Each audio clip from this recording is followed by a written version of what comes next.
एक बार की बात है, किसी गांव में एक साधु बाबा रहा करते थे।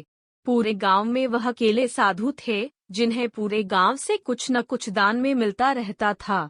दान के लालच में उन्होंने गांव में किसी दूसरे साधु को नहीं रहने दिया और अगर कोई आ जाता था तो उन्हें किसी भी प्रकार से गांव से भगा देते थे। इस प्रकार उनके पास बहुत सारा धन इकट्ठा हो गया था।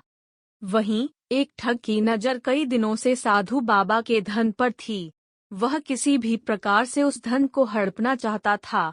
उसने योजना बनाई और एक विद्यार्थी का रूप बनाकर साधु के पास पहुंच गया। उसने साधु से अपना शिष्य बनाने का आग्रह किया।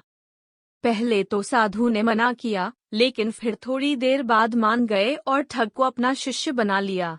ठग साधु के साथ ही मंदिर में रहने लगा और साधु की सेवा के साथ साथ मंदिर की देखभाल भी करने लगा।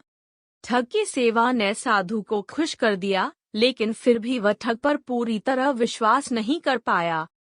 एक दिन साधु को किसी दूसरे गांव से निमंत्रण आया और वह शिष्य के साथ जाने के लिए तैयार हो गया। साधु ने अपने धन को भी अपनी पोटली में बांध लिया। रास्ते में उन्हें एक नदी मिली। साधु ने सोचा कि क्यों न गांव में प्रवेश करने के पहले नदी में स्नान कर लिया जाए। साधु ने अपने धन को एक कंबल में छुपाकर रख दिया और ठग से उसकी देखभाल करने का बोलकर नदी की ओर चले गए।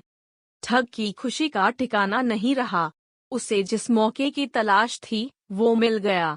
जैसे ही साधु ने नदी में डुबकी लगाई, ठग सारा सामान लेकर भाग खड़ा हुआ। जैसे ही साधु वापस आया, उसे न तो शिष्य मिला और न ही अपना सामान।